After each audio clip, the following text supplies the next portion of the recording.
क्या इंडिया में एटीएम पूरी तरह से बंद होने वाले हैं?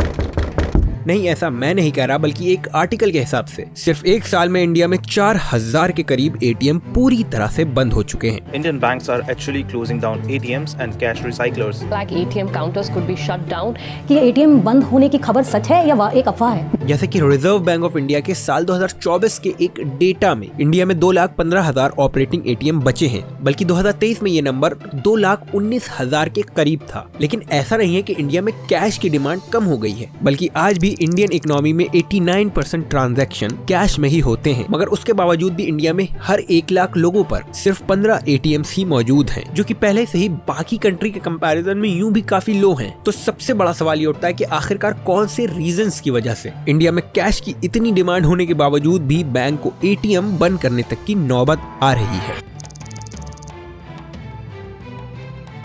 एटीएम यानी ऑटो टेलर मशीन, जिसको automatic banking machine, cash point या फिर होल इन द वॉल जैसे नामों से भी जाना जाता है। इसकी शुरुआत साल 1939 में लूथर सिमियन द्वारा एक ऐसी मशीन के आइडिया से हुई थी जिसका इस्तेमाल से कस्टमर अपने फाइनेंशियल ट्रांजैक्शन कर सकता था। और लूथर ही वो पहले इंसान थे जिसने न सिर्फ इस मशीन को होल इन द वॉल के नाम से बुलाया था, बल्कि इस मशीन के आइडिया के 20 अलग अलग पैटेंट तक फाइल किए थे। मगर जिन मॉडर्न एटीएम्स को आज हम देख रहे हैं, उनको जॉन शेपर्ड बैरन ने साल 1967 में न सिर्फ इन्वेंट किया था, बल्कि जॉन का बनाया हुआ एटीएम वो पहली मशीन थी जिसे लंदन के बार्कले बैंक में इंस्टॉल भी किया गया था। मगर उस टाइम पर एटीएम मशीन से पैसे विड्रॉ करने के लिए आज की तरह डेबिट कार्ड या क्रेडिट कार्ड का इस्तेमाल नहीं होता था, बल्कि उस टाइम पर चेक्स पर स्पेशल कार्बन 14 नाम का रेडियो एक्टिव सब्सटेंस लगाया जाता था, ताकि ATM machine radio activity detect करके ट्रांजैक्शन को वेरीफाई कर सके। मगर धीरे धीरे कर एटीएम मशीन्स में इनोवेशन होता गया और एटीएम पिन्स और एटीएम कार्ड जैसे फैसिलिटीज इसमें इंट्रोड्यूस होती चली गई, और तभी जाकर ये एटीएम मशीन आज की तरह मॉडर्नाइज हो पाई। मगर वहीं एटीएम मशीन को इंडिया पहुंचने में लगभग 1 सदी से भी कहीं ज्यादा का वक्त लग गया, वो भी जब साल 1987 में HSBC बैंक ने मुंबई में पहला एटीएम इंस्टॉल किया, और जिसके बाद से ही ये एटीएम मशीन्स बैंकिंग सेक्टर में एक रेवोल्यूशन की तरह साबित हुई।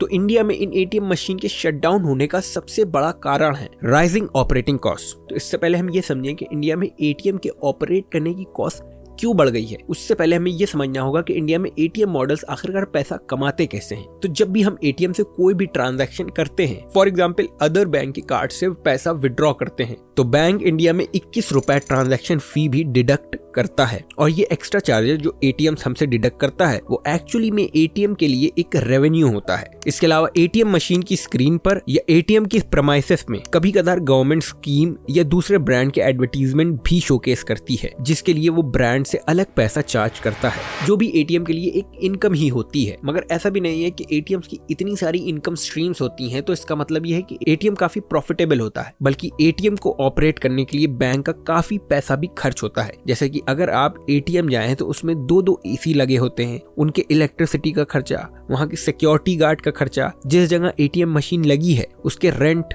प्लस कैश मैनेजमेंट के लिए एटीएम और तो और एटीएम मशीन के सॉफ्टवेयर का मेंटेनेंस, और साथ ही कैश लोड करने के लिए जो एजेंसी हायर होती है उसका अलग खर्चा, और साथ ही एटीएम मशीन के हार्डवेयर के रिपेयर और डेप्रिसिएशन, ये सभी एक ऑपरेटिंग कॉस्ट है जो कि एक एटीएम को ऑपरेट करने के लिए बैंक को बेयर करनी पड़ती है। प्लस इतना पैसा एटीएम के ऑपरेशन पर खर्च करने के बाद भी एटीएम का रेवेन्यू उसका एक्सपेंस के बराबर इसलिए भी नहीं है क्योंकि इंडिया में कंज्यूमर को 5 ट्रांजैक्शन पर मंथ फ्री मिलते हैं। मतलब हर मंथ अगर आप 5 ट्रांजैक्शन के ऊपर एटीएम से परफॉर्म करोगे तभी जाकर एटीएम कुछ पैसे आपसे एडिशनल चार्ज करेगा। मगर अगर आप ये गौर करो कि हम में से कितने लोग हैं जो एटीएम महीने में 5 बार से ज्यादा इस्तेमाल करते हैं।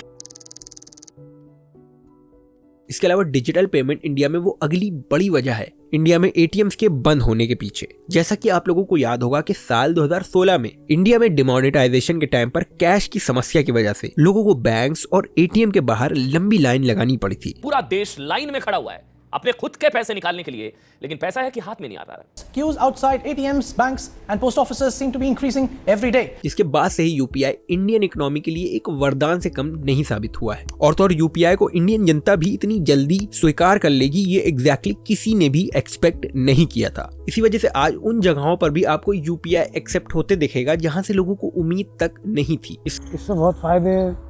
कई बार छुट्टे नहीं होते हैं, कई बार फोन नहीं होता, यहाँ पे बच्चे चला रहे होते हैं घर पे, से थोड़ी सही, लेकिन लोगों के बीच कैश की निर्भरता कम तो हुई है। प्लस ये डिजिटल पेमेंट कन्वीनियंट भी है, इसलिए आज का यूथ इसे पसंद भी कर रहा है, जिसकी वजह से जो लोग छोटे मोटे विथड्रॉ के लिए एटीएम जाते थे वो यूपीआई की तरफ ही शिफ्ट हो गए हैं।